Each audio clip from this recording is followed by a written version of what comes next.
Okay.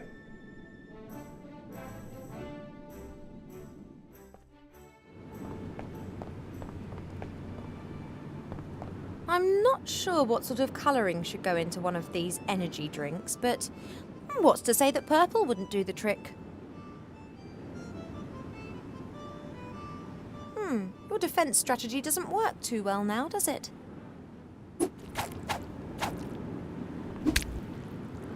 That's, Whoa, relax, little guy. I've got what I need. The colouring's going in the bottle. a kung fu snail. Okay. I should be able to attach the hook to the rope. Right, that'll hold. Now onto the Mary. She is the merry girl.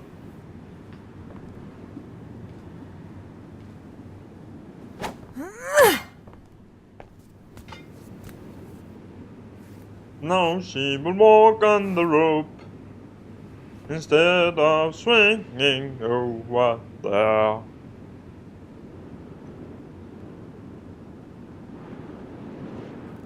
It'd be simpler if I could still see my feet. Yeah, anyway.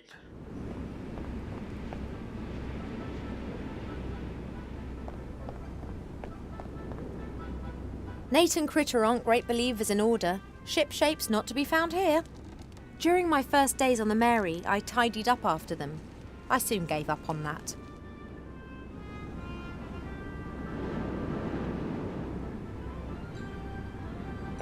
That's Nate's lucky headscarf.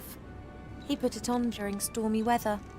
Critter and I used to poke fun at the fact that it was always a matter of luck every time he stepped behind the wheel. But it is. Buttercup's too tired to carry me any further. But I can't just steal the Mary. She and Nate are thick as thieves. She wouldn't obey me. Nate did explain the fundamentals of navigation to me. Well, he called it the fundamentals. I'm pretty sure that was all he knew, plus some stuff he made up on the spot to impress me.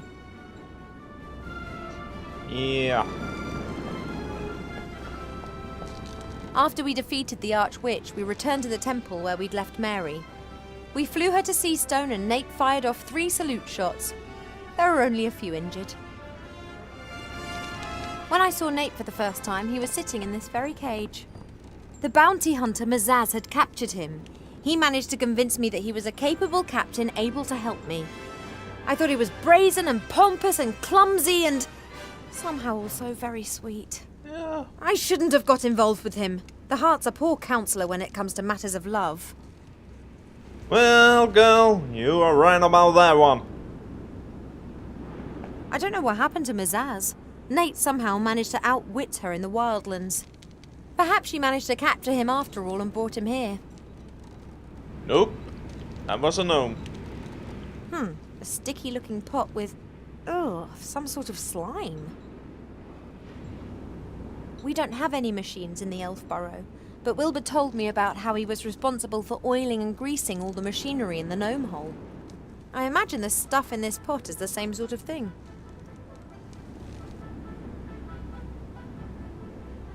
We didn't fly a direct route from Seastone to the Elf Burrow. We made detours and explored Avantasia.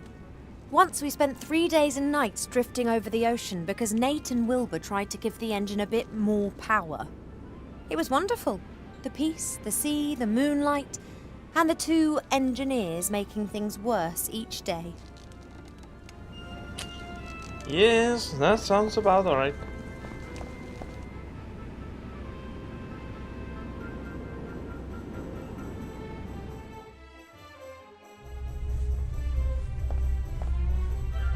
Hello, old girl. Princess Ivo, what are you doing here? Hello, Mary. Are you here to break Captain Nate's heart again? Did he tell you that? He left me, just like that. But that's just ridiculous. He loves you. He left the ship full of hope, and 30 minutes later, he returned a different man. You said no, didn't you? He was going to propose to me that night? He had a ring and got himself a fine suit from the wardrobe. Yes, a proposal with all the bells and whistles.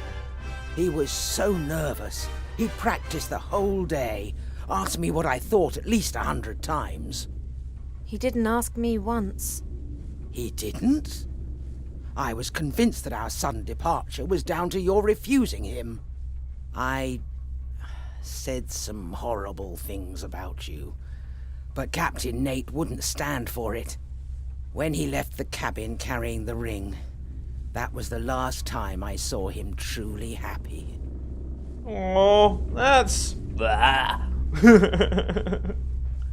He just disappeared without a word.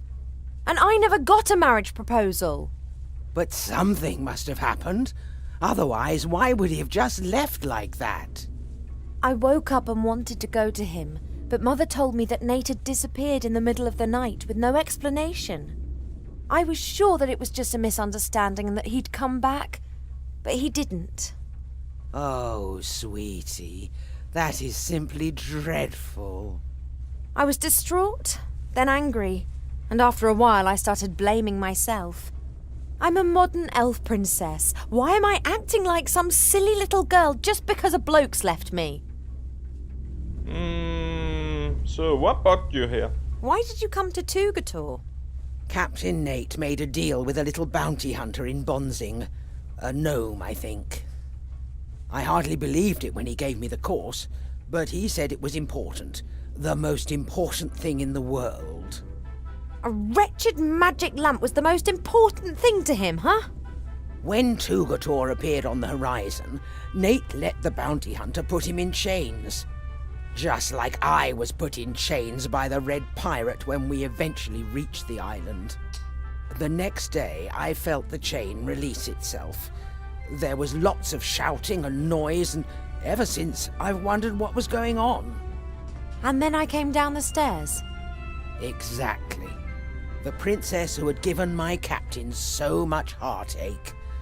Well, that's what I thought, at least.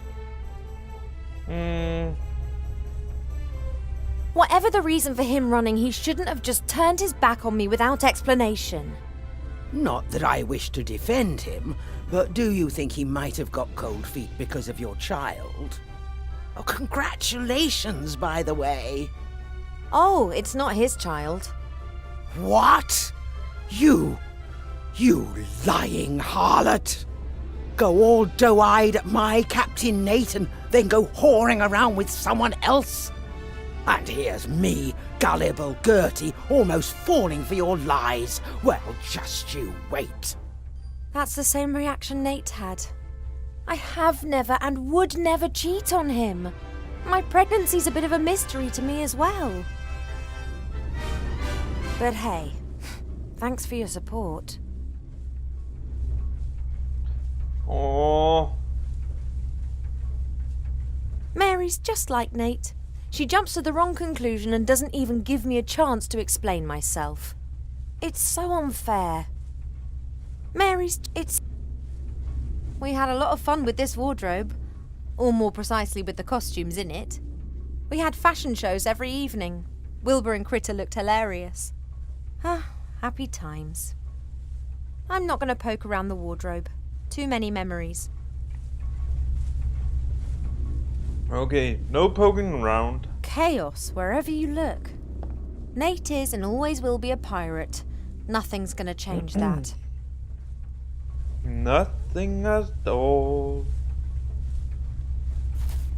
Nate always insisted he hadn't got rid of the Red Pirate's dressing table because it wouldn't fit through the hatch. However, my theory is he'd missed the mirror. Nate always insisted he hadn't got rid of the Red Pirate's dressing table because it wouldn't fit through the hatch. However, my theory is he'd missed the mirror. Yeah, I think you're right about that one.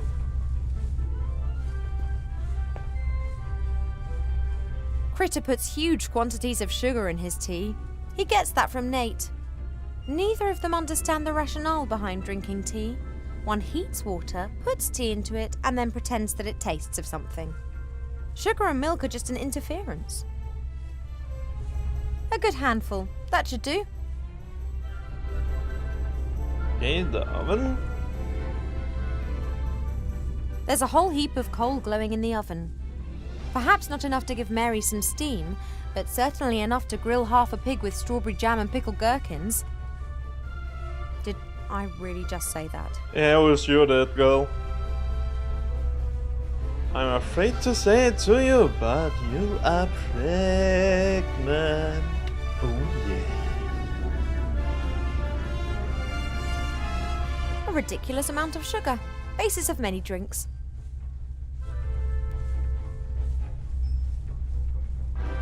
Energy drink of a dubious origin. Yes, sir. Okay, I'll cut the slices as thin as I possibly can.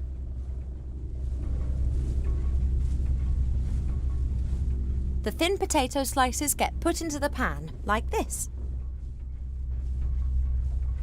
I've left the skins on. That'll give extra flavour. As soon as I've got the cooked potato crisps, I'll be able to salt them. Doesn't make any sense to do it before.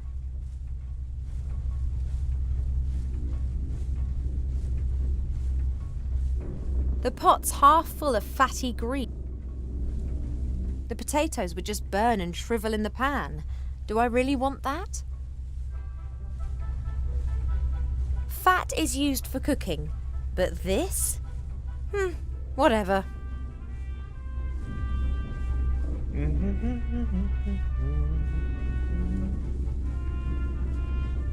Right, high heat, boiling fat and thin potato slices. Should work. Oh yes, I can smell it already.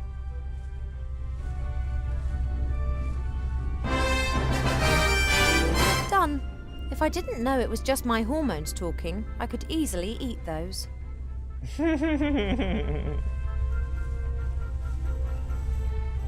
Now to add the crowning glory to the crisps. Salt. Ready. Yes. Back up.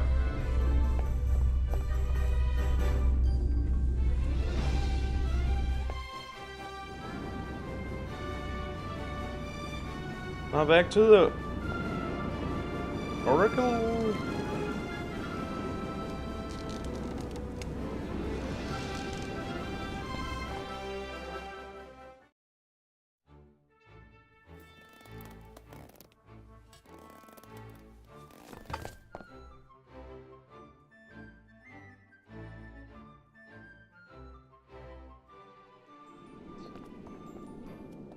Yeah.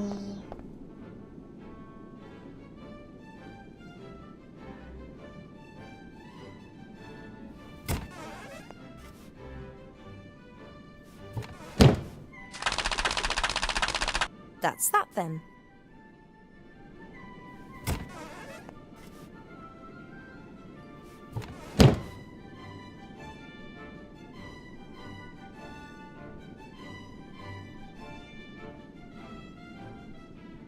And the last one. That's Nate's favourite headscarf. I couldn't, could I? Oh yes, you could. Have fun with it.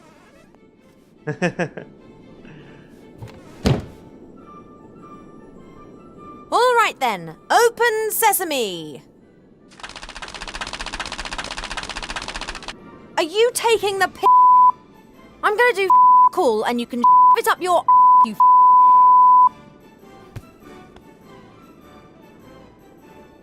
I really shouldn't be getting so excited. Let's try that once again. If you don't open this door this instant, I will personally ensure that this building is smashed onto the rocks 3,000 meters below us. Then I will set fire to everything on this island and allow the island to crush your broken body. And after that, I'll get angry. I see we understand each other. Thank you. I don't go into the attic, oh, you stupid cow!